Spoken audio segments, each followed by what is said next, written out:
سبحان اللہ ما اجملک ما حسنک ما اکملک. نحمدہ ونصلی علی رسولہ النبی الکریم الامین. اما بعد فاعوذ باللہ السمیع العلیم من الشیطان الرجیم. بسم اللہ الرحمن الرحیم. قال اللہ تبارک و تعالی فی القرآن الحکیم ان اللہ وملائکتہ یصلون علی النبی یا ایہا الذین آمنوا صلوا علیہ وسلموا تسلیما. الصلاۃ والسلام علیک یا رسول اللہ. الصلاۃ والسلام علیک یا نبی اللہ. الصلاۃ والسلام علیک یا شفیع المذنبین وعلی آلک واصحابک یا رحمۃ للعالمین. اللہ تعالیٰ کی بے حد و حساب حمد و ثنا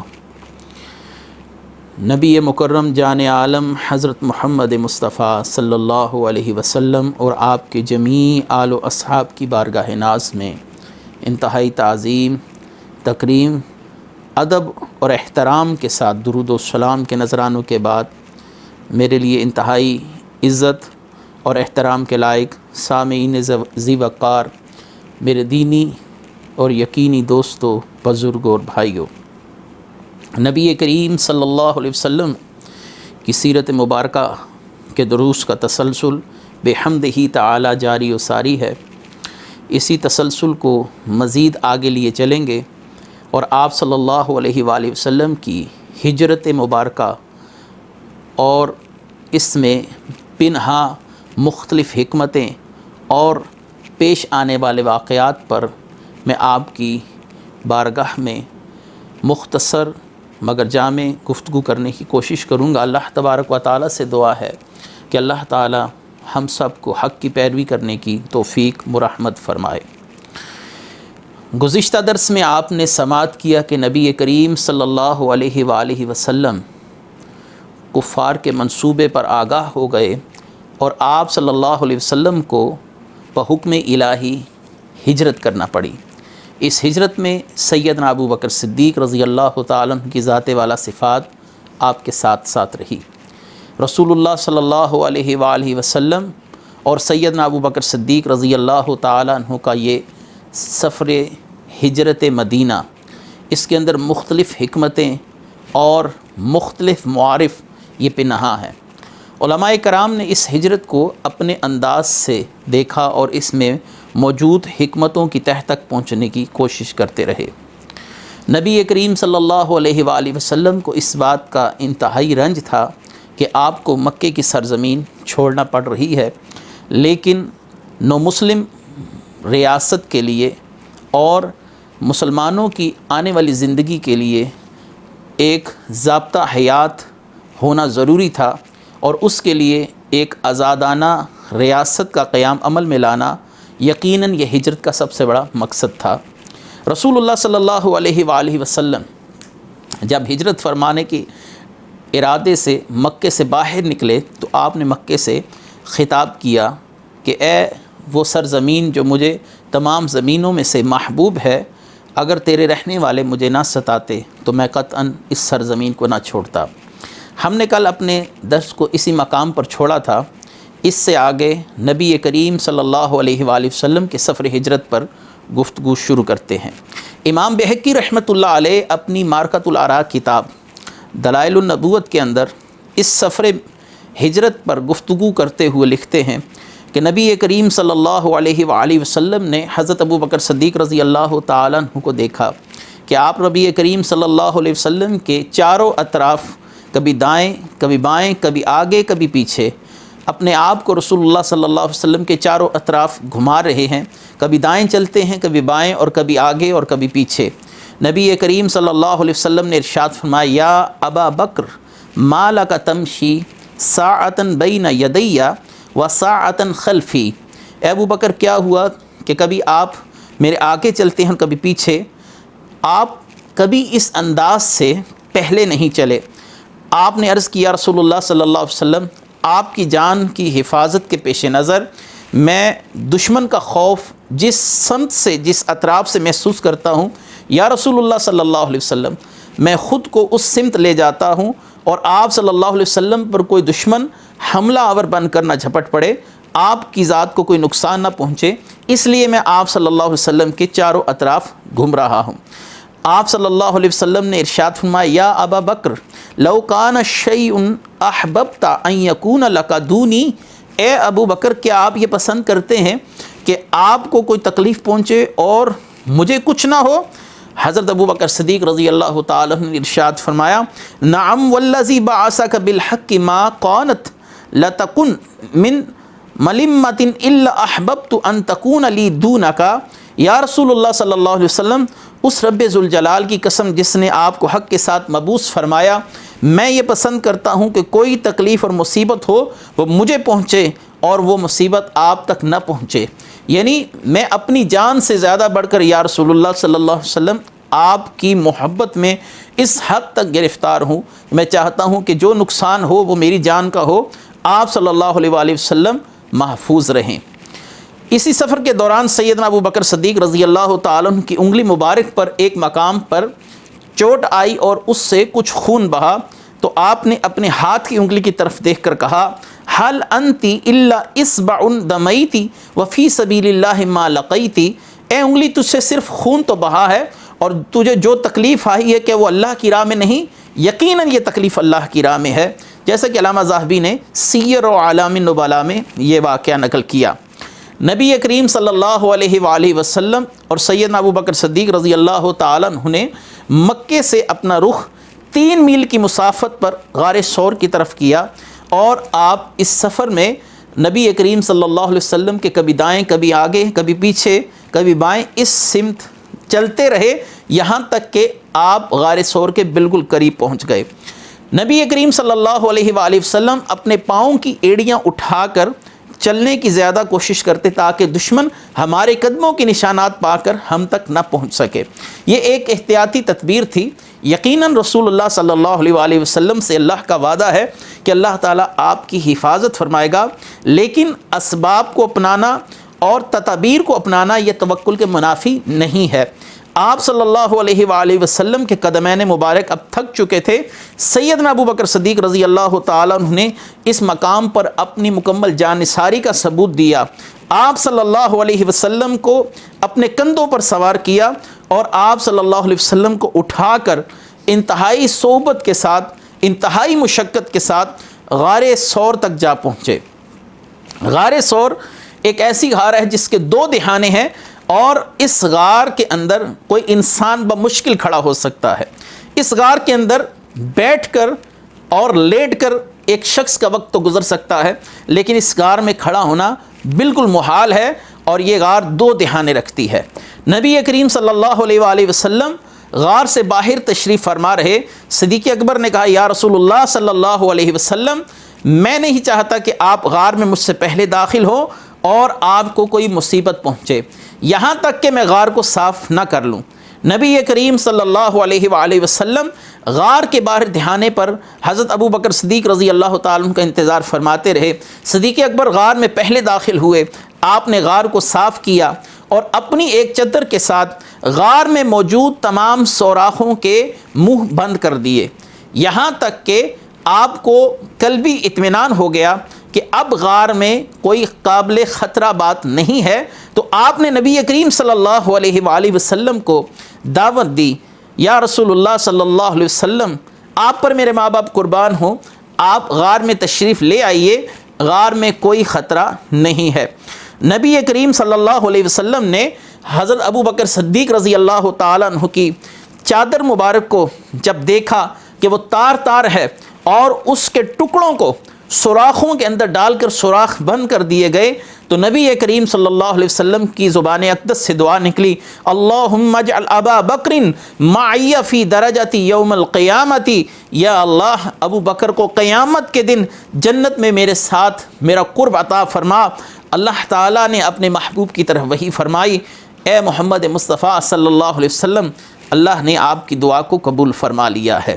یعنی قیامت کے دن بھی رسول اللہ صلی اللہ علیہ وسلم کی معیت خاص سیدنا ابوبکر صدیق رضی اللہ تعالیٰ عنہ کو نصیب ہوگی۔ دنیا میں بھی آپ صلی اللہ علیہ وسلم کے ساتھ رہے، آج مزار میں بھی نبی کریم صلی اللہ علیہ وسلم کے ساتھ ہیں۔ روز محشر جب قبروں سے اٹھایا جائے گا تو آپ صلی اللہ علیہ وسلم نے فرمایا کہ وہ عالم کچھ یوں ہوگا، میرے ایک ہاتھ میں ابوبکر صدیق اور دوسرے ہاتھ میں عمر فاروق رضی اللہ تعالیٰ عنہ کا ہاتھ ہوگا، اور جنت میں رسول اللہ صلی اللہ علیہ وسلم کا قرب اور معیت نصیب ہوگی، جیسا کہ میں نے حدیث مبارکہ آپ کے سامنے تلاوت کی۔ نبی کریم صلی اللہ علیہ وآلہ وسلم غار کے اندر تشریف لے کر گئے، اور آپ صلی اللہ علیہ وآلہ وسلم نے سیدنا ابوبکر صدیق رضی اللہ تعالیٰ عنہ کی گود مبارک میں سر رکھا اور آرام کرنے کے ارادے سے لیٹ گئے۔ سیدنا ابوبکر صدیق رضی اللہ تعالیٰ عنہ نے اپنے پاؤں مبارک کو اس ایک سوراخ کے اوپر رکھ دیا جہاں سے آپ کو اندیشہ تھا کوئی خطرناک جانور یا کوئی کیڑا مکوڑا حشرات الارض میں سے باہر آ کر آپ صلی اللہ علیہ وآلہ وسلم کے لیے تکلیف کا سامان نہ کرے۔ آپ نے اپنے پاؤں مبارک کی ایڑی کو اسی جگہ پر رکھ دیا، باقی تمام سوراخ آپ نے اپنی چادر کے ساتھ بند کر دیے تھے، لہٰذا نبی کریم صلی اللہ علیہ وسلم اب آرام فرما رہے تھے۔ وہ سوراخ ایک سام کا تھا جو آپ صلی اللہ علیہ وسلم کی آمد کی خبر سن کر کئی صدیوں سے اس مقام پر انتظار کر رہا تھا، جیسا کہ معارج النبوت کے اندر علامہ کاشفی نے لکھا۔ وہ سانپ حضرت عیسیٰ علیہ السلام کے دور سے جب سے اس نے سنا کہ نبی آخر الزماں آئیں گے، وہ اس عظمت اور اس شان کے مالک ہوں گے، اور وہ ہجرت کر کر مکے سے مدینہ تشریف لے جائیں گے، اور آپ کچھ دیر کے لیے غار ثور میں بھی قیام فرمائیں گے۔ یہ سانپ غار ثور میں نبی کریم صلی اللہ علیہ وسلم کا بہت عرصے سے انتظار کر رہا تھا۔ اب جب کہ تمام سوراخ بند ہو چکے، باہر نکلنے کے تمام راستے بند ہو گئے، اب اس کے پاس فقط ایک راستہ باقی تھا، وہ وہی راستہ تھا جس پر سیدنا ابوبکر صدیق رضی اللہ تعالیٰ عنہ اپنی ایڑی مبارک رکھ کر بیٹھے ہوئے تھے۔ سانپ نے اس مقام پر سیدنا ابوبکر صدیق رضی اللہ تعالیٰ عنہ کو ڈس لیا تاکہ آپ اپنی ایڑی مبارک کو پیچھے کریں، اور وہ سانپ اس غار سے باہر آ کر، اس سوراخ سے باہر آ کر نبی کریم صلی اللہ علیہ وسلم کی زیارت کر سکے۔ نبی کریم صلی اللہ علیہ وآلہ وسلم کی معرفت اللہ تعالیٰ نے تمام مخلوقات کو عطا فرما رکھی ہے۔ آپ صلی اللہ علیہ وسلم ایک دفعہ احد پہاڑ کے اوپر تشریف فرما تھے۔ احد رسول اللہ صلی اللہ علیہ وسلم کی محبت میں وجد میں آ گیا، اور آپ صلی اللہ علیہ وسلم نے ارشاد فرمایا، اے احد ٹھہر جا، تجھ پر ایک نبی، ایک صدیق اور 2 شہید کھڑے ہیں۔ اس بخاری شریف کی حدیث سے یہ بات واضح ہوئی کہ نبی کریم صلی اللہ علیہ وسلم کو احد پہاڑ پہچانتا تھا۔ دوسری حدیث، نبی کریم صلی اللہ علیہ وسلم ایک خشک تنے کے ساتھ آرام فرمایا کرتے تھے، یعنی ٹیک لگا کر بیٹھا کرتے تھے، اور آپ صلی اللہ علیہ وسلم کے لیے جب ممبر شریف تیار کر دیا گیا، آپ اس پر تشریف لائے تو اس خشک تنے سے رسول اللہ صلی اللہ علیہ وسلم کے فراق میں رونے کی آواز آنے لگی، یہاں تک کہ آپ صلی اللہ علیہ وسلم نے اس سے کلام فرمایا اور اس کو زمین کے اندر دفن کر دیا گیا۔ اس حدیث سے یہ بات واضح ہوئی کہ درختوں کو بھی معرفت مقام مصطفیٰ صلی اللہ علیہ وسلم اللہ تعالیٰ نے عطا فرمائی ہے۔ ایک اعرابی رسول اللہ صلی اللہ علیہ وسلم کے پاس آیا اور کہنے لگا کہ جو میرے ہاتھ میں ہے، اس کے ہاتھ میں ایک مردہ گو تھی، یعنی ایک چھپکلی کی طرح بڑا ایک جانور ہوتا ہے، اس کو گو کہا جاتا ہے۔ اس شخص نے کہا، یا رسول اللہ صلی اللہ علیہ وسلم، اگر یہ گو گواہی دے کہ آپ اللہ کے رسول ہیں، آپ اللہ کے نبی ہیں، تو میں اس بات پر ایمان لاؤں گا کہ آپ اللہ تعالیٰ کے نبی ہیں، اور آپ صلی اللہ علیہ وسلم کا دعوی نبوت و دعوی رسالت حق پر مبنی مانوں گا۔ تو آپ صلی اللہ علیہ وسلم نے اس گو سے مخاطب ہو کر کہا، کیا گو تو کس کی عبادت کرتی ہے؟ اس نے کہا کہ جس کا عرش آسمانوں پر ہے اور جس کی حکومت زمین پر ہے۔ اور آپ نے فرمایا، اب یہ بتا کہ میں کون ہوں؟ اس گو نے کہا کہ آپ اللہ کے رسول ہیں، نبی آخر الزمان ہیں، اور کوئی شخص آپ کے بعد اب نبی نہیں آئے گا۔ تو ایسے ہی اس سام کو بھی اللہ تعالیٰ نے معرفت مقام مصطفیٰ عطا فرمائی تھی، اور اس نے قطعاً ڈسنے کا قصد نہ کیا، یہاں تک کہ جب اس نے دیکھا کہ میں دیدار مصطفیٰ سے محروم نہ رہ جاؤں، تو اس صورتحال کے مد نظر اس نے سیدنا ابو بکر صدیق رضی اللہ تعالیٰ عنہ کے قدمین مبارک پر ڈس لیا۔ سیدنا ابو بکر صدیق رضی اللہ تعالیٰ عنہ نے اس کے باوجود اپنے قدم مبارک کو اس سوراخ سے نہیں ہٹایا، یہاں تک کہ اس زہر کا اثر آپ کے وجود میں پھیلنا شروع ہوا اور آپ کی آنکھوں سے آنسو بہنا شروع ہوئے، اور وہ آنسو بہتے ہوئے چہرہ والضحیٰ کے اوپر جا پڑے۔ نبی کریم صلی اللہ علیہ وسلم نے ارشاد فرمایا، اے ابو بکر آپ کو کیا ہوا؟ آپ نے کہا یا رسول اللہ صلی اللہ علیہ وسلم معلوم ہوتا ہے کہ میرے پاؤں پر سانپ نے ڈس لیا ہے۔ نبی کریم صلی اللہ علیہ وسلم نے اپنا لعاب دہن صدیق اکبر کے قدمین مبارک پر لگایا، جس سے حضرت ابوبکر صدیق کا وہ زخم مندمل ہو گیا۔ یعنی اپنی جان کو رسول اللہ صلی اللہ علیہ وسلم کی نیند پر وار دیا۔ سیدی اعلیٰ حضرت امام اہل سنت کیا خوب ارشاد فرماتے ہیں، صدیق بلکہ غار میں جاں اس پہ دے چکے، اور حفظ جان تو جان فروز غرر کی ہے، ہاں تو نے ان کو جان انہیں پھیر دی نماز، پر وہ تو کر چکے تھے جو کرنی بشر کی ہے۔ ثابت ہوا کہ جملہ فرائض فرو ہیں، اصل الاصول بندگی استاج ور کی ہے، کہ مولا علی نے آپ کی نیند پر اپنی نماز کو وار دیا، لیکن آپ ایسے لجپال ہیں کہ آپ نے مولا علی کے لیے سورج کو واپس لوٹایا، اور یہاں پر صدیق اکبر نے اپنی جان کو آپ کی نیند پر وار دیا۔ رسول اللہ صلی اللہ علیہ وسلم نے صدیق اکبر رضی اللہ تعالیٰ عنہ کی اس تکلیف کا بھی ازالہ فرما دیا اور اپنے لعاب دہن سے ان کو شفا عطا فرمائی۔ نبی کریم صلی اللہ علیہ وآلہ وسلم صدیق اکبر رضی اللہ تعالیٰ عنہ اسی غار کے اندر تشریف فرما ہے۔ یاد رہے اس مقام پر اللہ تبارک و تعالیٰ نے قرآن کریم فرقان حمید سورہ توبہ آیت نمبر 40 کے اندر صدیق اکبر رضی اللہ تعالیٰ عنہ کی وفاؤں کا بھی ذکر فرمایا، کہ جب نبی کریم صلی اللہ علیہ وآلہ وسلم اپنے یار اپنے صحابی اذ یقول لصاحبہ لا تحزن ان اللہ معنا، اے ابو بکر آپ حزن نہ کیجئے، اللہ تعالی ہمارے ساتھ ہے۔ اذ یقول لصاحبہ، جب نبی کریم صلی اللہ علیہ وسلم اپنے صاحب سے کہہ رہے تھے، اپنے صحابی سے کہہ رہے تھے۔ رسول اللہ صلی اللہ علیہ وسلم کے یار غار صدیق اکبر کی صحابیت کا انکار کرنا یہ کفر ہے، کیونکہ قرآن کریم فرقان حمید نے آپ کے صحابی ہونے کی شہادت دی ہے۔ آپ رضی اللہ تعالیٰ عنہ کا مقام و مرتبہ عزت اتنی بلند ہے کہ اللہ تبارک و تعالیٰ نے آپ کی صحابیت کا اس بات قرآن میں فرمایا۔ آپ صلی اللہ علیہ وسلم کے ساتھ جو صدیق اکبر کی وفائیں تھیں وہ کسی سے پوشیدہ نہیں۔ بہرکیف نبی کریم صلی اللہ علیہ وسلم نے اس غار میں صدیق اکبر رضی اللہ تعالیٰ عنہ کے ساتھ 3 دن قیام فرمایا۔ یاد رہے کفار رسول اللہ صلی اللہ علیہ وسلم کا تعاقب کرتے ہوئے اس غار کے دہانے تک آ پہنچے، اور اللہ تبارک و تعالیٰ نے اس وقت ایسی خفیہ تدبیر فرمائی کہ کفار اس غار کے دہانے پر پہنچ کر بھی ناکام رہ گئے۔ اللہ تبارک و تعالیٰ نے ایک کبوتری کو حکم عطا فرمایا، اس کبوتری نے اس غار کے دہانے پر انڈے دے دیے، اور مکڑی نے فوراً ایک جالا بنا دیا، اور ایک جنگلی جھاڑی جو ہوتی ہے وہ اتنی جلدی سے وہاں پر پروان چڑھی کہ غار کا منہ گویا بند ہو گیا، جیسے کوئی اس غار کے اندر جا ہی نہ سکتا ہو۔ جب نبی کریم صلی اللہ علیہ وآلہ وسلم صدیق اکبر رضی اللہ تعالیٰ عنہ کے ساتھ اس غار کے اندر تشریف فرما تھے، کفار اس غار کے دہانے تک جا پہنچے، لیکن کبوتری کے انڈوں کو دیکھ کر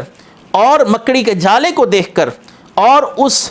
جنگلی جھاڑی کو دیکھ کر وہ ایک دوسرے سے کہنے لگے، یہ تو میلاد مصطفیٰ یعنی ولادت مصطفیٰ صلی اللہ علیہ وسلم سے پہلے کا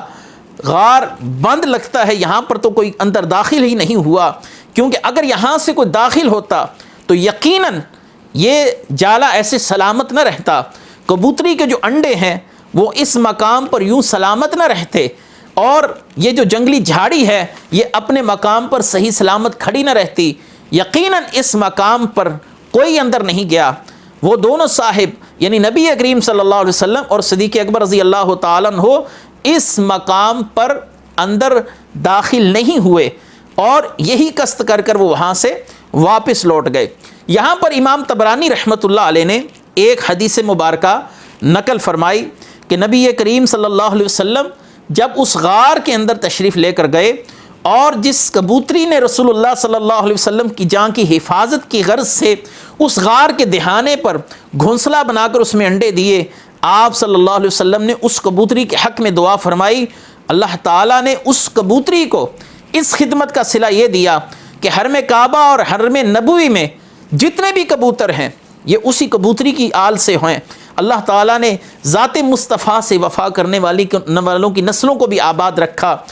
ایک طرف رسول اللہ صلی اللہ علیہ وسلم کے مخالفین ہیں، اللہ تعالیٰ نے فرمایا ان شانئک ھو الابتر، آپ کے دشمن کو ہم بے نام و نشان کر دیں گے، اس کی نسل ختم ہو جائے گی۔ آپ سے دشمنی رکھنے والے، آپ کے اہل بیت سے دشمنی رکھنے والے، اللہ تعالیٰ نے آج ان کا نام و نشان مٹا دیا۔ وہ بدبخت یزیدی جنہوں نے کربلا کی تپتی ہوئی ریت پر آل رسول کے چراغوں کو گل کیا، آج ان یزیدیوں کی اولاد میں سے کوئی فرد بھی باقی نہیں، نہ ہی کوئی یہ بات کہنے کے لیے تیار ہے کہ میرا تعلق اس خانوادے سے ہے یا یزیدیوں کے خاندان سے ہے جس نے آل رسول پر یہ ظلم و ستم کے پہاڑ توڑے۔ لیکن الحمدللہ آپ دیکھیں گے کہ آج نبی کریم صلی اللہ علیہ وسلم کی آل دنیا کے ہر خطے پر، ہر ملک میں، ہر قصبے، ہر گاؤں میں موجود ہے۔ یہ اللہ تبارک و تعالیٰ نے فقط اپنی قدرت کاملہ کا جلوہ دکھایا کہ اس کبوتری کی اولاد کو حرم کعبہ، حرم نبوی میں بسیرا عطا فرمایا۔ یہ رسول اللہ صلی اللہ علیہ وسلم سے وفا کا صلہ ہے۔ جو آپ سے وفا کرتا ہے اللہ تعالیٰ اس کے نام کو بھی باقی رکھتا ہے، اس کی نسلوں کو بھی باقی رکھتا ہے، اس کی عزت و تکریم کو باقی رکھتا ہے۔ آج اگر ہم اولیاء کرام کے مزارات کو دیکھتے ہیں اور دنیا انتہائی اعتقاد کے ساتھ، احترام کے ساتھ، تعظیم کے ساتھ ان کی قبروں پر جاتی ہے تو اس کی بڑی وجہ یہی ہے کہ انہوں نے ذات مصطفیٰ کے ساتھ وفائیں نبھائی ہیں۔ اقبال نے کیا خوب فرمایا کہ کی محمد سے وفا تو نے تو ہم تیرے ہیں، یہ جہاں چیز ہے کیا لوح و قلم تیرے ہیں۔ صدیق اکبر کا نام آج بھی آسمان پر چمکتا ہوا ستارہ ہے۔ بہت سے لوگ آئے صدیق اکبر کی مخالفت کرنے والے، لیکن اللہ تعالیٰ نے جو اپنی سکینت ان پر اتاری، اپنی رضا کا ان سے وعدہ فرمایا، وہ بدستور قائم و دائم ہے، ان کی ذات پر کوئی فرق نہیں پڑتا۔ صرف اور صرف وجہ یہ رہی کہ انہوں نے اللہ کے محبوب کے ساتھ اپنی وفائیں نبھائیں، اللہ نے ان کے نام باقی رکھے۔ بہرکیف رسول اللہ صلی اللہ علیہ وسلم سے وفا کرنے کے صلے میں اللہ تعالیٰ نے اس کبوتری کی آل اولاد میں برکتیں ڈال دیں۔ ایک دفعہ کچھ لوگ سیدنا عمر فاروق رضی اللہ تعالیٰ عنہ سے مدد طلب کرنے کے لیے آئے اور آپ سے ملاقات کرنا چاہی، تو بعض افراد نے حضرت ابو بکر صدیق رضی اللہ تعالیٰ عنہ کی ذات والا صفات پر حضرت عمر فاروق کو فضیلت دی۔ ابن اسیر نے جامع الاصول کے اندر اور امام بہقی نے دلائل النبوت کے اندر اس روایت کو نقل کیا۔ حضرت عمر فاروق رضی اللہ تعالیٰ عنہ نے جیسے ہی یہ سنا کہ یہ لوگ مجھے ابو بکر صدیق رضی اللہ تعالیٰ عنہ پر فضیلت دے رہے ہیں، تو یہ روایت بھی اسی موقع محل سے تعلق رکھتی ہے، اس لیے میں پڑھ رہا ہوں کہ دلائل النبوت میں امام بہقی نے، امام ابن اسیر نے جامع الاصول کے اندر اس روایت کو نقل کیا، کیونکہ اس میں بھی ہجرت کے اسی واقعے کا ذکر ہے۔ حضرت عمر فاروق رضی اللہ تعالیٰ عنہ پھوٹ پھوٹ کر رونے لگے، فرمانے لگے خدا کی قسم ابو بکر صدیق کی ایک رات اور ایک دن کی نیکی میری زندگی کی تمام نیکیوں سے اعلیٰ ہے۔ میری زندگی کے تمام اعمال ایک طرف، ابو بکر صدیق کی زندگی کی ایک دن کی نیکی ایک طرف، ایک رات کی نیکی ایک طرف۔ لوگوں نے کہا کہ وہ دن کون سا ہے، وہ رات کیسی؟ عرض کیا رات تو وہ ہے جب محبوب رب کریم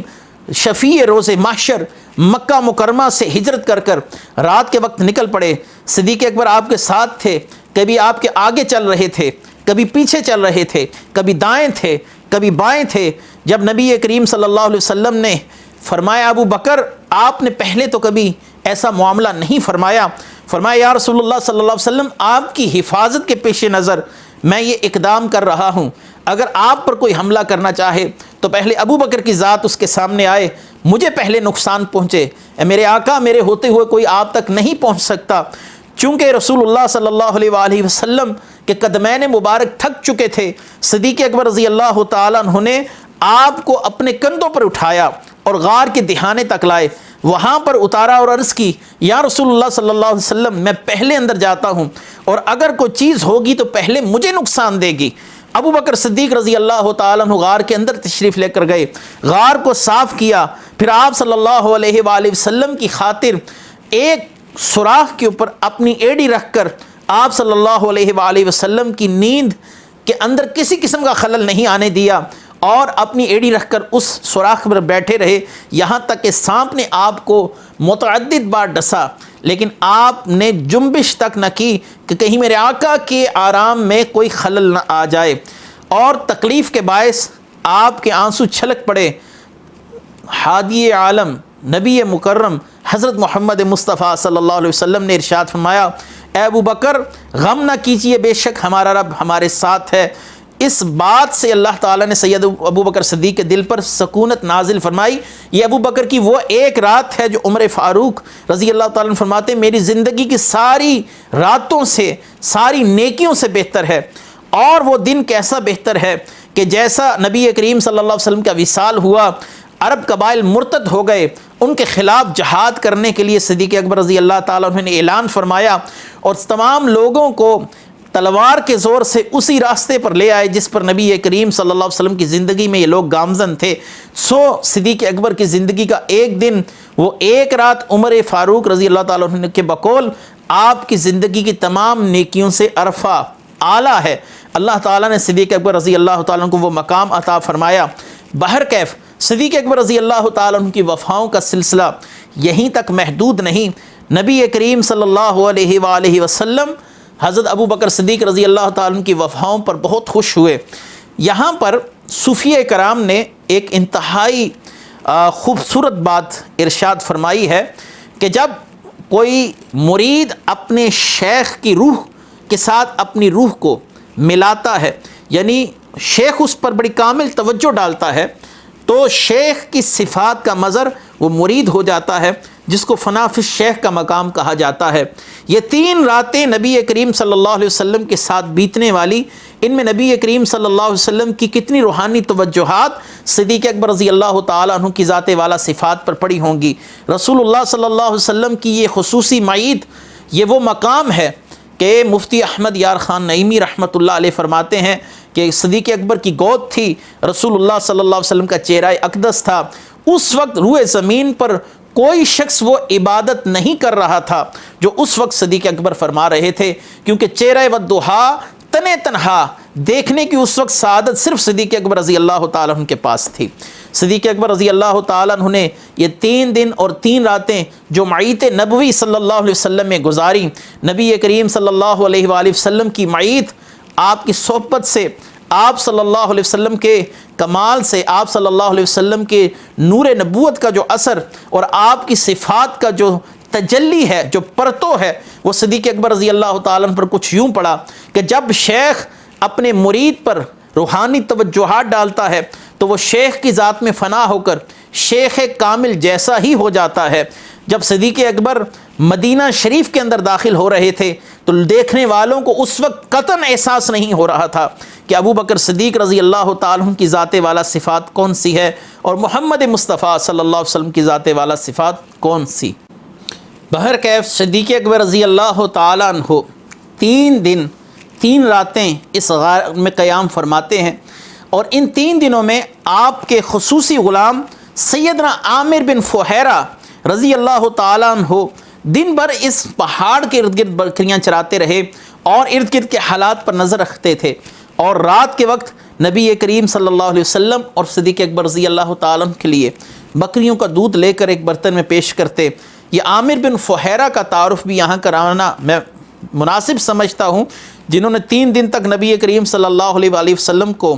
کھانا پہنچایا، اس غار کے ارد گرد حفاظت فرماتے رہے۔ یہ عامر بن فہیرہ جلیل القدر صحابی ہیں، اور یہ پہلے طفیل بن عبداللہ کے غلام تھے،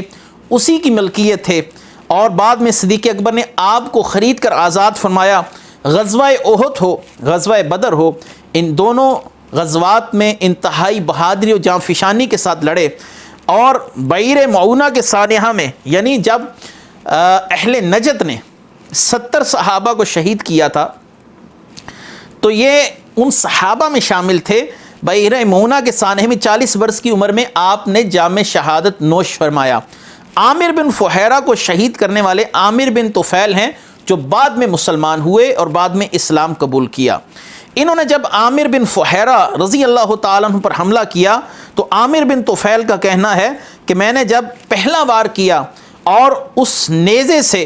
عامر بن فہیرہ رضی اللہ تعالیٰ عنہ کے جسم کے اندر سوراخ کیا تو میں نے دیکھا کہ اس مقام سے ایک نور نکلا، ایک روشنی نکلی، جس سے میں گھبرا گیا، پریشان ہو گیا۔ بعد ازاں سیدنا عامر بن طفیل دربار نبوی میں حاضر ہوئے اور نبی کریم صلی اللہ علیہ وآلہ وسلم سے پوچھا کہ یا رسول اللہ صلی اللہ علیہ وسلم وہ کون تھے جو شہید ہوئے؟ میں نے دیکھا کہ انہیں آسمان اور زمین کے درمیان اٹھا لیا گیا ہے اور یہاں تک کہ آسمان ان سے نیچے رہ گیا۔ تو آپ صلی اللہ علیہ وسلم نے ارشاد فرمایا وہ عامر بن فہیرہ تھے۔ نبی کریم صلی اللہ علیہ وآلہ وسلم کے لیے عامر بن فہیرہ کی خدمات بھی یہاں پر بیان میں نے اختصار کے ساتھ کر دی۔ نبی کریم صلی اللہ علیہ وآلہ وسلم جب غار کے اندر موجود تھے، کفار اس غار کے دہانے تک پہنچ چکے۔ نبی کریم صلی اللہ علیہ وآلہ وسلم کی خاطر صدیق اکبر رضی اللہ تعالیٰ عنہ پریشانی کا آپ پریشان ہوئے، پریشانی آپ کو لاحق ہوئی تو اللہ تبارک و تعالیٰ نے اپنے محبوب کا تسلی دینا بھی بیان فرمایا کہ جب نبی کریم صلی اللہ علیہ وآلہ وسلم نے صدیق اکبر کو تسلی دی۔ سورہ توبہ ہے، آیت نمبر 40 ہے، اللہ تبارک و تعالیٰ نے فرمایا اِلَّا تنصروه فقد نصرہ اللہ اذ اخرجہ الذین کفروا ثانی اثنین اذ ہما فی الغار اذ یقول لصاحبہ لا تحزن ان اللہ معنا فانزل اللہ سکینتہ علیہ وایدہ بجنود لم تروها۔ اللہ تبارک و تعالیٰ کے محبوب نے فرمایا کہ اے ابو بکر صدیق رضی اللہ تعالیٰ عنہ غم نہ کیجئے، بے شک اللہ تعالیٰ ہمارے ساتھ ہے۔ تو اللہ نے اپنی سکینت یعنی اطمینان صدیق اکبر رضی اللہ تعالیٰ عنہ پر اتارا، جس سے صدیق اکبر رضی اللہ تعالیٰ عنہ کے قلب کو اطمینان نصیب ہو گیا۔ آپ نے فرمایا یا رسول اللہ صلی اللہ علیہ وسلم یہ غار کے دہانے تک آپ پہنچے ہیں۔ آپ صلی اللہ علیہ وسلم نے فرمایا میرا رب ہماری حفاظت فرمائے گا، وہ ہمارے ساتھ ہے، لہٰذا یہاں سے کفار خاسر و ناکام لوٹے اور ان کے وہم و گمان میں بھی یہ بات نہ آ سکی کہ آپ صلی اللہ علیہ وآلہ وسلم اس غار کے اندر موجود ہیں اور صدیق اکبر رضی اللہ تعالیٰ عنہ آپ کی معیت میں موجود ہیں۔ صدیق اکبر رضی اللہ تعالیٰ عنہ نبی کریم صلی اللہ علیہ وسلم کا قیام اس غار میں 3 دن رہا۔ الحمدللہ اس عاجز کو بھی یہ شرف حاصل ہوا ہے کہ میں نے اس غار کی زیارت کی ہے اور اس غار کی مہک اور اس غار کی نورانیت آج بھی تمام اہل نظر محسوس کر سکتے ہیں کہ اللہ تبارک و تعالیٰ کے فضل و کرم سے اس غار میں آج بھی وہی انوار و تجلیات باقی ہیں جو نبی کریم صلی اللہ علیہ وآلہ وسلم کے وہاں پر رہنے کا پتہ دے رہے ہیں کہ آپ صلی اللہ علیہ وسلم نے کچھ دیر وہاں پر قیام فرمایا، آپ کی برکتوں سے وہ غار مہک اٹھی، آج بھی وہ مہک باقی ہے۔ نبی کریم صلی اللہ علیہ وآلہ وسلم کے وہاں رہنے کے آثار آج بھی محسوس ہوتے ہیں، وہاں پر اللہ تعالیٰ کی طرف سے برکتوں کا نزول ہوتا ہے۔ بہرکیف نبی کریم صلی اللہ علیہ وآلہ وسلم یہاں سے 3 دن قیام فرمانے کے بعد اس غار سے نکلے اور آپ کے ساتھ صدیق اکبر رضی اللہ تعالیٰ عنہ نے دوبارہ سفر کا آغاز کیا۔ کفار جو خاسر و ناکام لوٹ چکے تھے اب اس بات پر پریشان تھے کہ کہیں نبی کریم صلی اللہ علیہ وسلم مدینہ شریف نہ جا پہنچیں، اگر آپ وہاں پہنچ گئے تو وہاں سے ایک افرادی قوت یکجا ہو کر ہم پر حملہ کر سکتی ہے اور اپنے پر ہونے والے ظلم و ستم اور اپنے ساتھ ہونے والی زیادتیوں کا بدلہ لینے کے لیے کسی وقت بھی ہم پر حملہ ہو سکتا ہے۔ لہٰذا ایک اعلان کر دیا گیا کہ جو شخص بھی آپ صلی اللہ علیہ وسلم کو زندہ گرفتار کرے گا یا آپ کی مخبری کرے گا تو اس کو انعام میں 100 اونٹ، وہ بھی سرخ اونٹ دیے جائیں گے، جن کو عرب کے اندر بہت ہی قیمتی اونٹ تصور کیا جاتا ہے۔ لہٰذا یہ بات سن کر بڑے بڑے لوگ اس لالچ میں مبتلا ہوئے، بڑے بڑے ذہین و فتین لوگ اس بات کی سوچ میں پڑ گئے کہ اگر کاش ہم رسول اللہ صلی اللہ علیہ وسلم تک جا پہنچے اور آپ صلی اللہ علیہ وسلم کو گرفتار کروانے میں کسی قسم کی معاونت کر سکیں یا آپ کی مخبری کر سکیں کہ آپ صلی اللہ علیہ وسلم کس مقام پر موجود ہیں۔